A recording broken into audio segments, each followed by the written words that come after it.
सिंध और आर्टिकल 149। इस वक्त एक बार फिर इस्लामाबाद में शोर है कि वफाकी हुकूमत आर्टिकल 149 के जरिए कराची का इंतजाम बराह रास्त संभाल सकती है। इससे कबल सिंध की तकसीम तक के नारे हमारे सामने आते रहे हैं। दोस्तों ने इस पर मेरी राय दरियाफ्त की है, तो इसलिए मैं आपसे अपनी राय बांट रहा हूं। मैं उम्मन कोशिश करता हूं कि ऐसे मौज़ूआत जिनसे किसी भी तरह से तकसीम की राह निकलती हो, अपनी राय महफूज रखूं। लेकिन यहां चूंकि आपने पूछा है तो मैं आपको अपनी राय नजर कर देता हूं। यहां मुमकिन है कि मेरी राय किसी शख्स को पसंद ना आए, मगर ये समझ लीजिएगा, एक तो ये सिर्फ मेरी राय है जो गलत हो सकती है।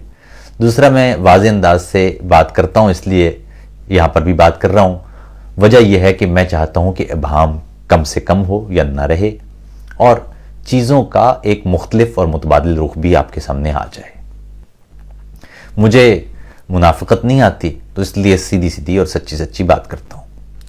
इस मामले के असल में 5 मुख्तलिफ किरदार हैं। एक तरफ सिंध में बसने वाले महाजिर हैं, दूसरा PTI, तीसरा पीपल्स पार्टी, चौथा MQM पाकिस्तान और पांचवा आम सिंधी। इस मामले को समझने के लिए तह बतह देखने की जरूरत है। पहली बात यह है कि अगर पंजाब की तकसीम हो सकती है तो क्या सिंध को भी तकसीम किया जा सकता है?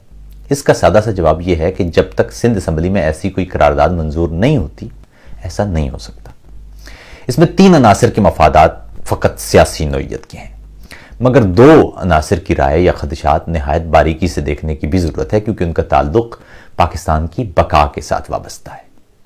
MQM पाकिस्तान गुज़िश्ता कुछ बरसों में नहायत कमज़ोर हुई है और उसे किसी न किसी तरह अपना वोट बैंक दोबारा बहाल करना है, इसलिए अचानक उसे कराची के मसाइल नजर आना शुरू हो गए हैं। पीपल्स पार्टी का मसला यह है कि वो सिंधी वोट बैंक कायम रखना चाहती है और इसके लिए कराची के हवाले से बयानबाजी तो कर रही है। ताहम ये बड़ी वाज़ेह सी बात है कि पीपल्स पार्टी के दौरे इक़्तिदार में कराची की तरक्की का मामला आगे नहीं बढ़ा। MQM के मेयर और पीपल्स पार्टी के सूबाई वजीर बल्दियात अमूमन एक तरफ कराची को अपना करार देते नजर आते हैं, दूसरी जानिब कराची की तरक्की या यहाँ के मसाइल से मुताल्लिक जिम्मेदारी एक दूसरे पर ही आयद कर देते हैं। PTI की इस मामले में दिलचस्पी की 2 वजूहात हैं। एक तो ये कि वो MQM की कमजोरी की वजह से पैदा होने वाला सियासी खला पुर करना चाहती है और वोट हासिल करना चाहती है, मगर दूसरी अहम वजह यह है कि ये जमात पिछले 1 बरस से मुख्तलिफ तरीकों से 18वीं तरमीम के खात्मे की कोशिश में मसरूफ है। कभी आपको सदारती निज़ाम के नारे सुनाई देते हैं, कभी आप सुनते हैं कि 18वीं तरमीम की वजह से वफाक कंगाल हो गया है, इसलिए इसे खत्म हो जाना चाहिए। कभी आप सुनते हैं कि 18वीं तरमीम की वजह से मुल्क की सलामती खतरे में है, इसलिए इसे खत्म हो जाना चाहिए। और अब एक और नया तरीका आइन के आर्टिकल 149 का इस्तेमाल करके किसी तरह 18वीं तरमीम के तहत सूबे को हासिल इख्तियारात अपने कब्जे में लेना। यहां फकत एक सवाल किया जाना चाहिए कि क्या PTI की हुकूमत पेशावर या अपने इंतजाम वाले किसी इलाके को मुल्क के दीगर शहरों या इलाकों के लिए कोई मिसाल बना पाई है?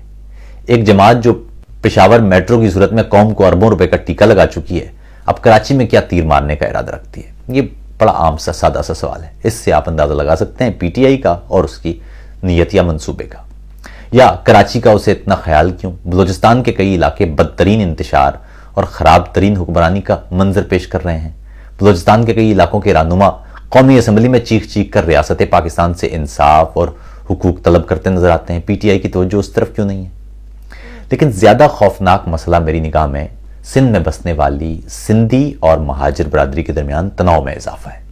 सिंधी दोस्तों का मौक़िफ़ यह है कि सिंध किसी सूरत तकसीम नहीं होना चाहिए, जबकि महाजिर दोस्त कहते नजर आते हैं कि कराची में चूंकि हुकूमती इंतजाम बदतरीन है, इसलिए कराची को अलहदा सूबा बना लिया जाना चाहिए। इसलिए इस मामले को जरा मैं थोड़ा सा गौर से आपके सामने पेश करना चाहता हूं। बाज़ सिंधी दोस्तों का ख्याल यह है कि महाजिरों को खुद को महाजिर कहने से एतराज करना चाहिए, क्योंकि यह भी एक मामला है, मैं इस पर भी बात करूंगा।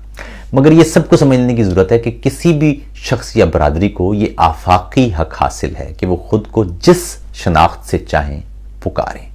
अगर हिंदुस्तान से सिंध में आबाद होने वाले अफराद खुद को महाजिर कहना चाहते हैं, तो किसी को उनको यह हक हासिल नहीं है कि वो उनसे ये बुनियादी इंसानी हक छीने।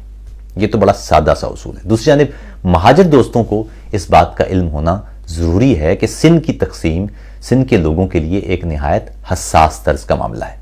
सिंध का पाकिस्तान के साथ इल्हाक एक करारदाद के तहत हुआ था, करारदाद लाहौर के तनाजुर में, और उसमें यह तय किया गया था कि वफाक के साथ इकाइयां इल्हाक कर रही हैं, मगर वो अपनी तारीखी और सकाफती तारीख के साथ कायम भी रहेंगी। जहां तक ताल्लुक है इंतजाम का, तो मेरे ख्याल में इसमें कोई दो राय नहीं है कि यह बद इंतजामी हर हाल में खत्म करने की जरूरत है। यह भी निहायत आम है कि पाकिस्तान में सूबे निहायत बड़े हैं और जैकबवाद से ताल्लुक रखने वाले किसी शख्स का कोई मुकदमा अगर हाई कोर्ट में हो तो उसे एक तवील मुसाफत तय करना पड़ती है। इसी हवाले से एक दलील अमूमन लोग ये देते नजर आते हैं कि दुनिया के बहुत से छोटे छोटे ममालिक में कई सूबे हैं या छोटे छोटे इंतजामी यूनिट्स हैं, इसलिए पाकिस्तान को भी तकसीम कर दिया जाना चाहिए। मेरी राय इस सिलसिले में यह है कि हमें कुछ चीज़ों को समझने की ज़रूरत है, क्योंकि पाकिस्तान कई एतबार से दुनिया के दीगर ममालिक से मुख्तलिफ भी है। पाकिस्तान तारीखी एतबार से अपना वजूद रखने वाले खित्तों के इख्तलात से पैदा हुआ है, और ये खित्ते अपनी ज़ुबान, अपनी तारीख और अपनी सकाफत के हामिल थे। उनका इल्हाक वफाक के साथ हुआ था, यानी पाकिस्तान ने ये सूबे कायम नहीं किए, बल्कि ये सूबे पहले से मौजूद थे, इन सूबों ने पाकिस्तान कायम किया था। इसलिए इन सूबों के जोग्राफिये में किसी भी तब्दीली के हवाले से मेरी राय यही होगी, जो कि दस्तूर पाकिस्तान भी कहता है, कि इसके लिए मकामी सूबाई असम्बली का फैसला हतमी होगा। यानी अगर सूबाई असम्बली अक्सरियत से तय करती है कि सूबा तकसीम होना चाहिए तो जरूर होना चाहिए, मगर यह फैसला सूबे के नुमाइंदगान को बाईपास करके करना इंतहाई खतरनाक होगा। मिसाल के तौर पर पंजाब की असम्बली ने सूबे की तकसीम की करारदाद मंजूर की, तो जाहिर है अब उस करारदाद पर अमल दरामद करना चाहिए। ताहम सिंध ने चूंकि ऐसी कोई करारदाद मंजूर नहीं की, बल्कि इसके खिलाफ बात की और सूबे की वहदत कायम रखने के लिए कहा, तो इसका भी एहतराम किया जाना चाहिए। किसी भी सूबे पर कोई भी फैसला थोपना मुल्क को एक खाना जंगी की जानिब धकेल सकता है। साथ ही सूबे के नुमाइंदगान को यह भी समझना जरूरी है कि बद इंतजामी की वजह से पैदा होने वाला तनाव अवाम में सरायत कर रहा है और तकसीम की वजह बन रहा है।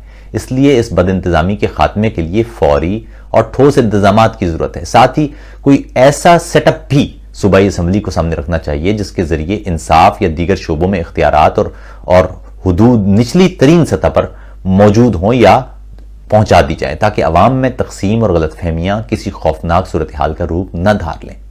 सूबाई ऐवान में बैठे अफराद को इदराक होना चाहिए कि कराची की हालत वाकई तबाहकुन है। वहां कुछ इलाकों में मीलों तक कचरा फैला हुआ है, बीमारियां मुसलसल बढ़ रही हैं, पीने के पानी की हालत निहायत दिगरगू है, आलूदगी अपनी इंतहा पर है, तालीम के शोबे में नुमाया काम करने की जरूरत है, जबकि शहर का चेहरा वापस करने के लिए भी फौरी और ठोस इक़दाम दरकार है।